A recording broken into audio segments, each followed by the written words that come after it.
Dans le cadre des plans nichés, nous avions déjà vu qu'on pouvait décomposer la variabilité totale d'un design en deux sources distinctes, la variabilité intersujet et la variabilité intrasujet.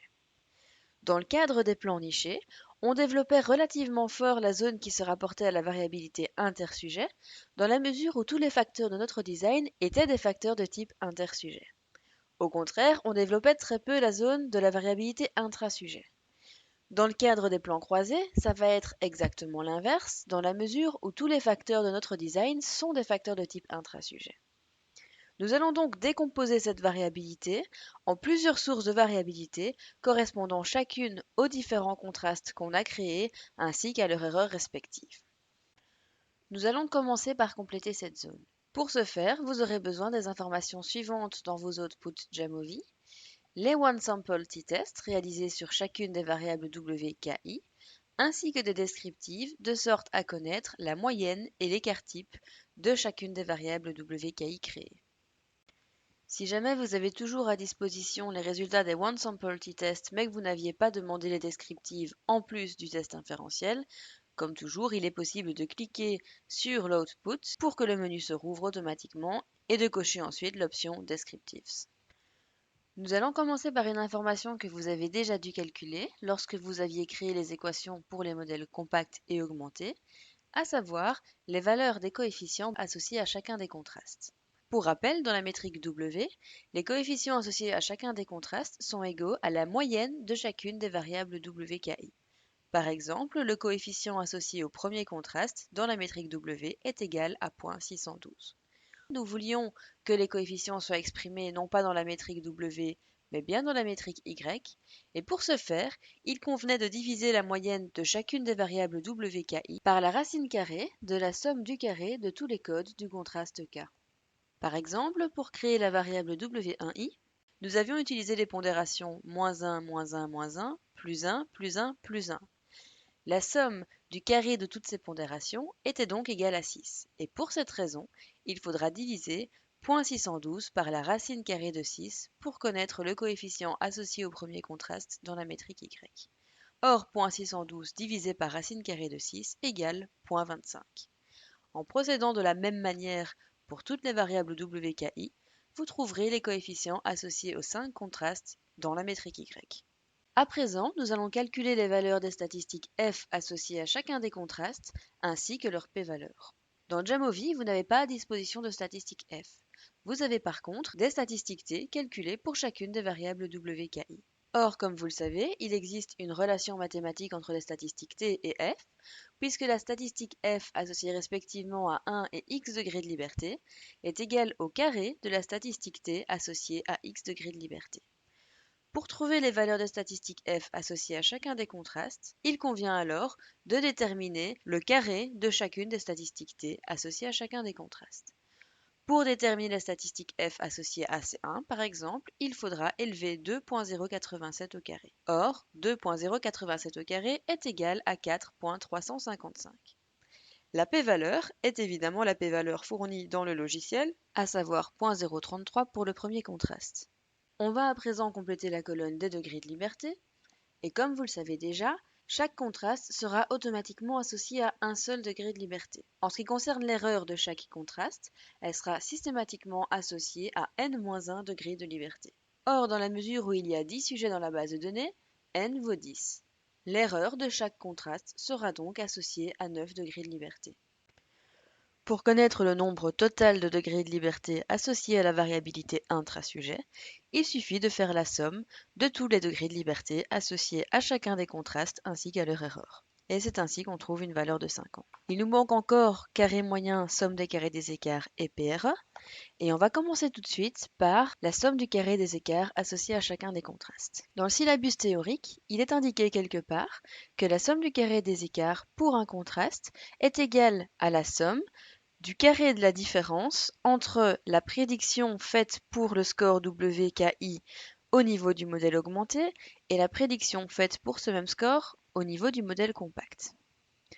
Au niveau du modèle compact, on s'attendra à ce que le score soit exactement égal à 0, de sorte que la moyenne de la variable soit égale à 0, ce qui traduit bien l'absence de pertinence d'un prédicteur. Au niveau du modèle augmenté, on prédira pour chaque sujet un score qui sera exactement égal à la moyenne de la variable WKI. La différence entre la moyenne WKI et 0 est bien évidemment égale à la moyenne de WKI. J'aurais donc pu simplifier mon expression en mettant entre parenthèses uniquement moyenne WKI. Dans la mesure où il y aura 10 termes dans mon addition, 10 parce qu'il y a 10 sujets dans la base de données, SCR sera égal à 10 fois la moyenne de WKI élevée au carré. Si je généralise cette formule, je pourrais écrire que SCR est égal à n fois le carré de la moyenne de la variable WKI.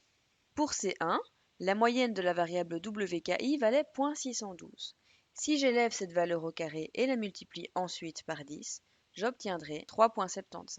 Et je peux faire la même chose pour la somme des carrés associés à chacun des contrastes. À présent, je vais calculer le carré moyen de l'erreur, soit les valeurs qui se trouvent dans la colonne CM et qui sont associées à l'erreur de chacun des contrastes. L'erreur associée à chacun des contrastes est la variabilité à l'intérieur des scores WKI. S'il n'y avait pas d'erreur au sein du premier contraste, les scores de chaque sujet sur la variable W1i seraient exactement égaux à la moyenne de la variable W1i. Mais ce n'est pas le cas, il y a de la variabilité à l'intérieur des scores WKI. Et cette variabilité représente l'erreur. Vous savez que le carré moyen est une variance corrigée. Or, une variance est le carré d'un écart-type. Autrement dit, pour connaître le carré moyen de l'erreur, il suffit d'élever au carré l'écart-type de chaque variable WKI. Pour la variable W1i, par exemple, l'écart-type vaut 0.928. En élevant cette valeur au carré, je connaîtrai le carré moyen de l'erreur associé au premier contraste. 0.928 au carré est égal à 0.861. Je sais également que le carré moyen est égal à la somme du carré des écarts divisé par les degrés de liberté. Autrement dit, la somme de carré des écarts de l'erreur associée au premier contraste divisé par 9 sera égale à 0.861. En transformant cette équation, j'en déduis que la somme du carré des écarts est égale au carré moyen multiplié par le nombre de degrés de liberté. C'est ainsi que je trouve que la somme du carré des écarts de l'erreur associée au premier contraste vaut 7.75. La somme du carré des écarts de l'erreur associée au deuxième contraste vaudra 0.622 multiplié par 9, etc. pour la somme des carrés des écarts associés à chacun des contrastes. Je viens de rappeler que la somme du carré des écarts de l'erreur divisé par les degrés de liberté correspondent au carré moyen de l'erreur. Ça fonctionne exactement de la même manière pour ce qui se rapporte au carré moyen associé à chacun des contrastes. La somme des carrés de l'écart du contraste divisé par les degrés de liberté du contraste me donne le carré moyen du contraste. Et comme les degrés de liberté associés à chaque contraste valent systématiquement 1, j'en déduis que pour les contrastes, le carré moyen sera toujours égal à la somme du carré des écarts. La somme du carré des écarts total intra sera égale à la somme de toutes les sources de variabilité intra-sujet. Le carré moyen de la variabilité intra-sujet sera quant à lui égal à 42.833 divisé par les degrés de liberté, ce qui donne 0.857. En ce qui concerne la variabilité intra-sujet, il ne manque plus que les PRE, proportions de réduction de l'erreur. Plus spécifiquement, on va calculer les proportions de réduction de l'erreur partielle, c'est-à-dire qu'on va diviser la somme du carré des écarts associés à chaque contraste par l'addition entre la somme du carré des écarts associés à chaque contraste et la somme du carré de l'écart de l'erreur de ce même contraste. Point 326 est égal à 3.75 divisé par l'addition entre 3.75 et 7.75.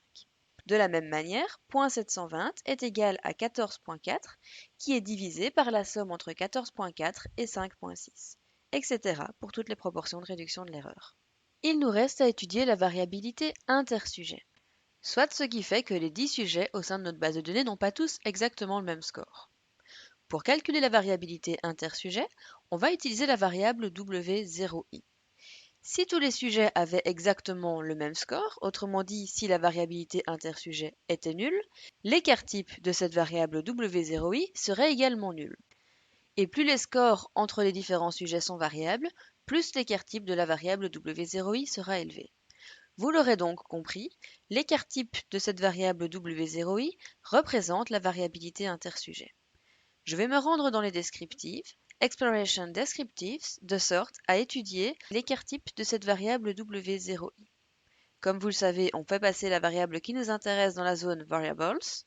Dans les statistiques, on s'assure que l'écart-type soit bien coché, ce qui est normalement le cas par défaut. Et vous voyez que l'écart type est égal à 1,993. Comme vous le savez, un carré moyen est une variance, soit le carré de l'écart type. En élevant cette valeur au carré, vous connaîtrez le carré moyen de la variabilité intersujet. Or, 1,993 élevé au carré est égal à 3,972. Le nombre de degrés de liberté de la variabilité intersujet est égal à n-1. Il vaut donc 9. Et comme vous savez que la somme des carrés des écarts divisé par les degrés de liberté est égale au carré moyen, on peut en déduire que la somme des carrés des écarts qu'on recherche est égale au carré moyen multiplié par 9, ce qui donne 35,75. Pour conclure, la variabilité totale du design sera égale à l'addition entre la variabilité intersujet et la variabilité intrasujet. La somme des carrés des écarts total sera donc égale à 35,75 plus 42,833. Et les degrés de liberté totaux seront égaux à 9 plus 50, ce qui donne 59. Et voilà qui permet de terminer la création du tableau de décomposition de la variance. De même que pour les plans nichés, il est possible de calculer un coefficient de corrélation intraclasse, mais cela se fait exactement de la même manière que ce que j'avais expliqué pour les plans nichés. Voilà pourquoi je ne vais pas réexpliquer ceci pour les plans croisés. Il nous reste donc à étudier les plans mixtes et comme vous le verrez, il s'agit vraiment de combiner tout ce qu'on a vu pour les plans croisés et tout ce qu'on a vu pour les plans nichés.